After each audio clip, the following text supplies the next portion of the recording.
this election is a highly diplomatic maneuver, you know, whispering to the ears of presidents, because it was very demeaning to African presidents to think that you can persuade them to vote for Raila ODINGA by bringing a cheering squad, singing Bado Mapambano outside the hall.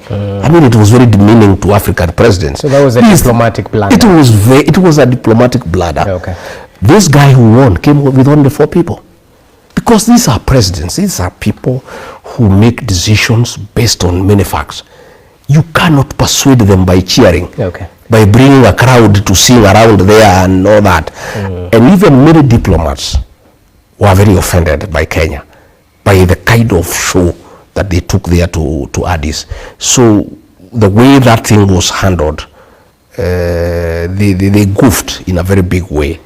Since you're talking about diplomacy, I have to reel you into the predicament that Kizza Besigye is facing. And not just that. Recently, we've seen the Rapid Support Forces sort of mince their words in terms of whether they're forming a parallel government in Kenya or whether they're simply here to seek unity for the betterment of their country. What do you make of the diplomatic I think in all fairness, President William Ruto has messed this country in the international eye.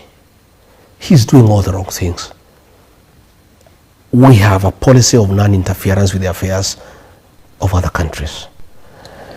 We cannot allow rebels who have been slapped with international sanctions because of the genocide to meet in government facilities in Nairobi. You have had Sudan now is threatening to stop our tea going to Sudan.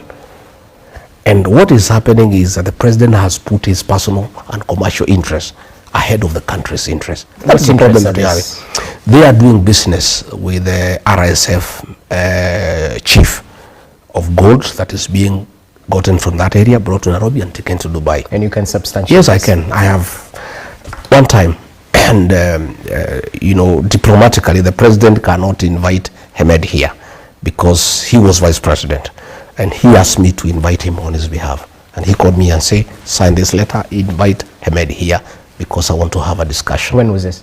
Sometime 2023. Okay. And I did invite Hamedi and welcomed him and delivered him to the president. There was nothing about Kenya. They were just discussing business, about gold, about such other things. You were in that meeting? No, I introduced him and then I was told to leave because it had nothing to do with Kenya. How do you know this then? No, I'm saying if it had anything to do with Kenya, I would have sat through the meeting. But I'm the one who, after they were through, I'm the one who took him to the airport and I inquired and they are doing business.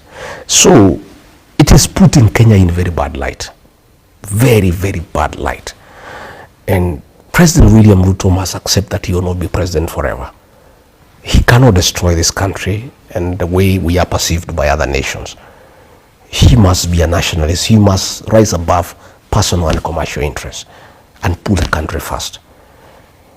That group has been flagged by the international community and sanctions have been slapped against them for genocide and killing of children. But again, thinking about it, there's a saying that birds of the same feather flock together. They are killing children in Sudan, we are killing children here. So again, there's convergence. I think birds of the same feather flock together. But we are looking very bad. DRC, we have handled it very badly. And in fact, I am told many African presidents are unwilling to get involved in peace initiatives led by President William Ruto because he is conflicted in terms of personal and commercial interests that he has put above national interests. All right, let's come back to the country. I'd like your take on the formation of IEBC because there seems to be progress after quite some time. Perhaps start off with telling us your take. Was a delay in formation of the IEBC by design or by default? Thereafter, what do you make of the process? The delay was by design. President William Ruto wanted the conclusion of the AUC bid before IBC can be formed because, you know, the changes that were made in parliament, there is participation of political parties. He wanted to be certain that they are on the same side with the Raila ODINGA so that they can agree on the formation of an IBC commissioners that are friendly. He wanted to know whether Raila is on his side or not. So that is why that delay was there. And he's the one who was sponsoring those court cases to keep the delay going on. But I think after the international community raised the issues, he reluctantly allowed it to go on. I think now AUC has been, the AUC is concluded. I think even the discussions in Mombasa is trying to see whether he can be on the same side with Raila Odinga, so that probably if they are on the same side, they can agree on the commissioners that will be appointed. That's the way I see it. Okay.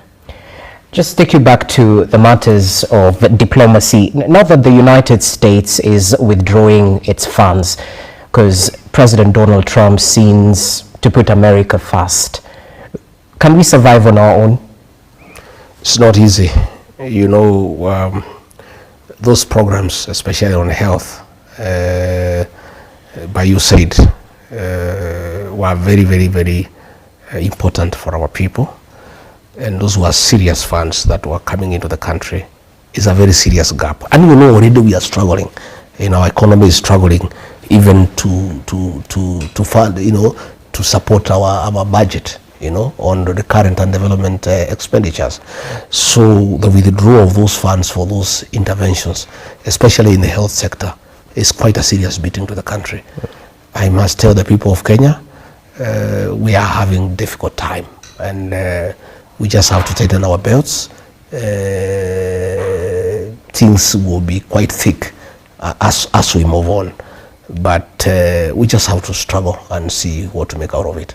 Okay, well noted. I'd like to bring your focus to matters that are facing the Kenyan public. Yes. You've already talked about the withdrawal of the rural and urban private hospitals, yes, offering SHA services. I think they mentioned that they'll only offer emergency services. Apart from that, they're withdrawing services from SHA due to that figure, the NHIF arrears that haven't been paid till date. And it's not just that. There are a couple of issues still in the education sector. And recently you mentioned that, the State House at Nairobi is the epicenter of corruption. So talk to us about this in light of the challenges we're facing. What's the solution? We're not here to whine, we're here to provide solutions as well. Rogers, President William RUTO said that he is a PhD holder. And the rest of us who don't have PhD should not tell him anything.